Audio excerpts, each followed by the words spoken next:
Credo fermamente che 0 sia la condizione necessaria per ogni nuovo inizio.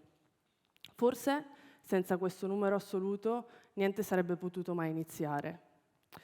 Si parla di giorno 0 per ogni cosa che nasca o rinasca, dalla nascita dell'universo fino ad arrivare a questo speech. Il mio primo From Zero lo chiamerò From Zero to Hero.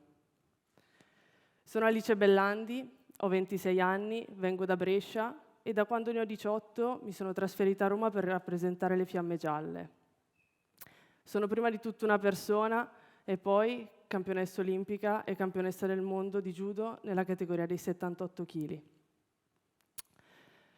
Se questo speech fosse una lettera, lo scriverei alla me bambina, a quella bambina che ho rincontrato, che ho visto con gli occhi da adulta, per cui ho provato tanta tenerezza, tanto di bisogno di proteggerla e di farla sentire importante.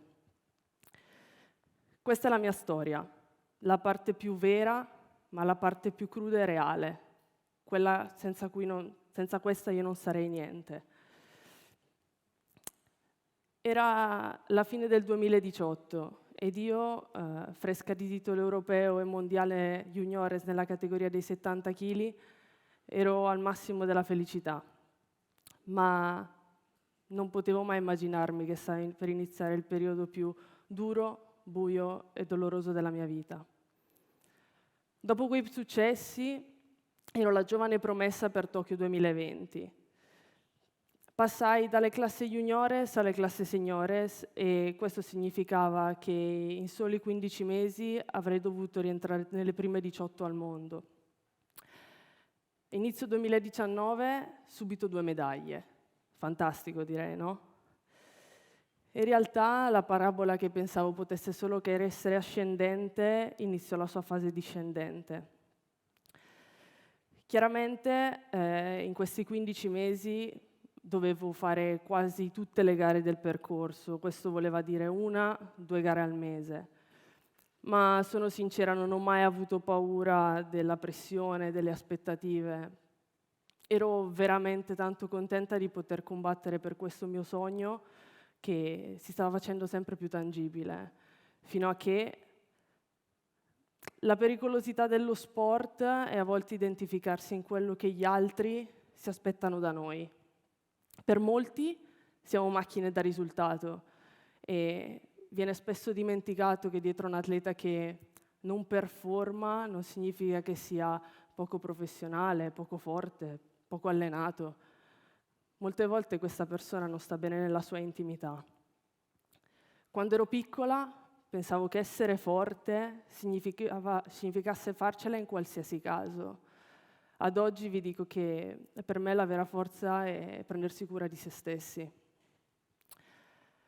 Avevo 20 anni e il mio corpo stava iniziando a cambiare, come quello di ogni giovane ragazza. Da un peso fuori gara di 74 kg iniziai a pesare oltre 80 kg e per competere lo tagliavo. Il mio corpo iniziò a trattenere e questo effetto yo-yo diventò tutt'altro che salutare. Purtroppo in questo periodo anche i miei genitori si separarono e la persona che mi stava allenando peccò di poca professionalità e decidemmo di interrompere il nostro rapporto lavorativo. Da lì il buio, la bulimia, le tachicardie costanti, lo stress, la perdita di capelli e chi più ne ha più ne metta. Per darvi un'immagine concreta di come io descrivo questo periodo della mia vita, è una palla che rotola verso il basso e ad ogni circonduzione accumula qualcosa, senza mai fermarsi. Mi vergognavo di me stessa, non mi riconoscevo in nulla, ero grossa, gonfia e sfigurata. E purtroppo anche le persone attorno a me ebbero poca sensibilità, pensando che io ero poco professionale, quando in realtà il cibo era diventato il rifugio della mia solitudine. I commenti, quanto fanno male i commenti delle persone.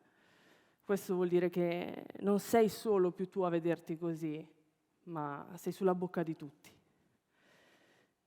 e in gara non andò meglio. Da stella nascente del judo italiano collezionai 20 gare, 20 sconfitte di fila.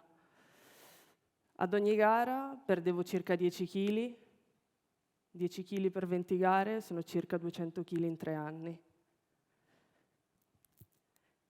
In quegli anni vivevo e mi allenavo in caserma a Roma e purtroppo ci fu il Covid e io mi fermai lì. Andare a Brescia non era una grande idea, essendo uno dei più grandi focolai d'Italia.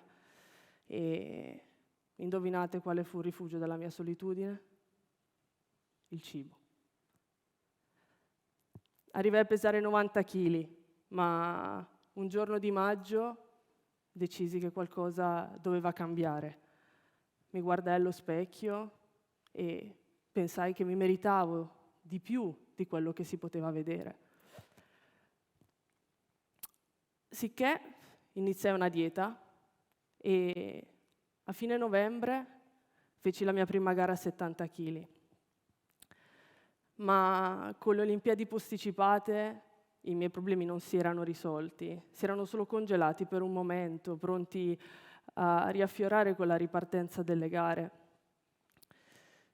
In questi ultimi mesi riuscii solo in qualche piazzamento, mai in una medaglia, e all'ultima gara di qualificazione ero 19esima al mondo, fuori di una posizione dalla qualifica olimpica, e persi al primo incontro. Però mi comunicarono che grazie a una quota di ripescaggio mi ero qualificata per Tokyo. Io credo fermamente che sia stata la forza che Dio mi ha dato a tenermi accesa nonostante il dolore. Avevo lottato, avevo sofferto così tanto che per me arrivare a Tokyo era già un pezzo di medaglia. E Tokyo, nonostante non andai a podio, fu il momento più bello, un regalo a me stessa. Però, tornata da Tokyo, mi dovetti prendere dei mesi per mettere le idee a posto, per ragionare, per riflettere. Quella palla si era finalmente fermata. Erano stati anni veramente logoranti dal punto di vista fisico, ma soprattutto dal punto di vista mentale. Ma se c'è una cosa che ho imparato in questo viaggio è che devo darmi la possibilità e darmi il tempo di vivere un processo, di vivere le emozioni di un percorso. La sofferenza molte volte mi ha obbligato a fermarmi, mi ha tolto il respiro e mi ha tagliato le gambe. Mi ha messo davanti a un bivio che era fondamentale per me per capire cosa volessi fare. Lasciare tutto o riniziare da zero. Così, nella solitudine, capii che non poteva finire così, che la vita mi doveva ancora un sogno. In quegli anni oramai nessuno più credeva in me, soltanto io. E appunto nella solitudine scoprii di tutta la forza che possedevo, che solo nella sofferenza, nei momenti difficili, avevo scoperto chi io fossi. Allora presi in mano la mia vita, di petto, e cambiai tutto.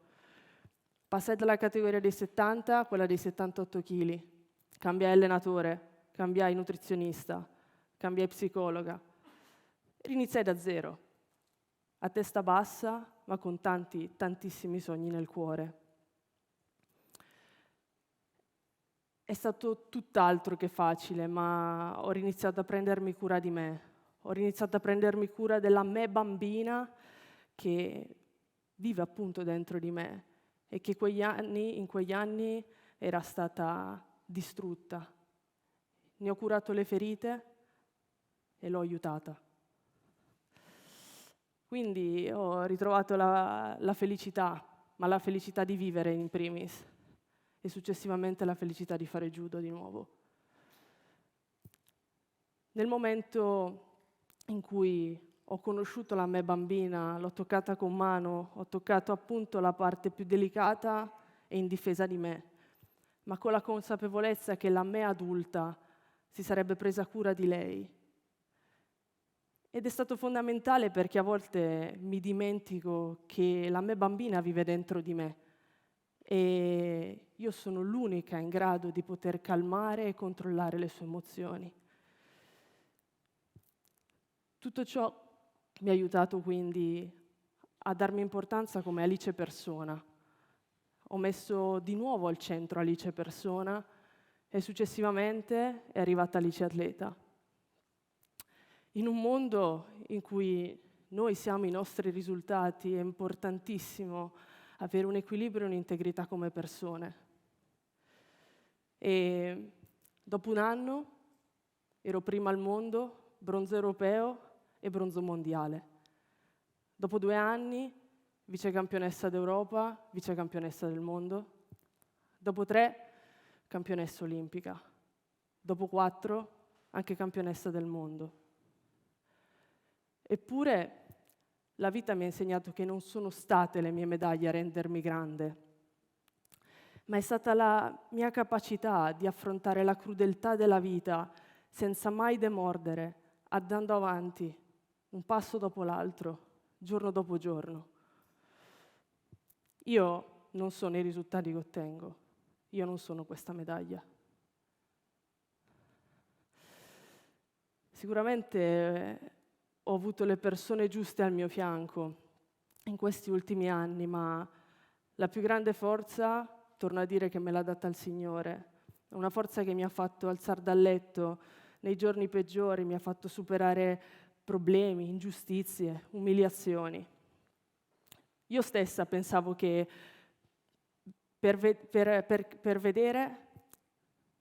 io stessa pensavo che dovevo vedere per credere, ma quando si cammina nella fede si vede perché si crede. E dopo tanti anni di percorso con la mia psicologa, dopo tanti perché senza risposte, dopo tanta paura, dopo tanta frustrazione, ho capito che la mia vita era come una torta, metà della quale era tutto ciò che io potevo controllare. L'altra metà era la fede, certezza di cose che si sperano, dimostrazioni di realtà che non si vedono. Aver fede mi ha elevato come anima, mi ha dato un proposito, mi ha dato una missione, ma mi ha dato la certezza che in qualsiasi mare io debba navigare, il Signore è con me e niente mi farà paura. Sono così orgogliosa e grata del mio percorso, dei momenti difficili, della solitudine e della persona che la solitudine mi ha fatto diventare. Toccare quelle ferite farà sempre male, ma è un dolore che sa di orgoglio, non più di frustrazione. E mi sento di dire che senza questi grandi sogni non avrei mai scoperto me stessa, ma non per i risultati, ma per le sfide che la vita mi ha costretto ad affrontare per arrivare a raggiungerli. E il dolore è diventato orgoglio perché inevitabilmente il tempo passa. Sono maturata e cresciuta e ho visto le cose da un'altra prospettiva. Vedere dove ero, nonostante mi abbia lasciato cicatrici, e dove sono oggi, la forza, la perseveranza, la fede che ho avuto, mi sembra incredibile. A volte fatico a credere di essere stata in grado di superare tanto.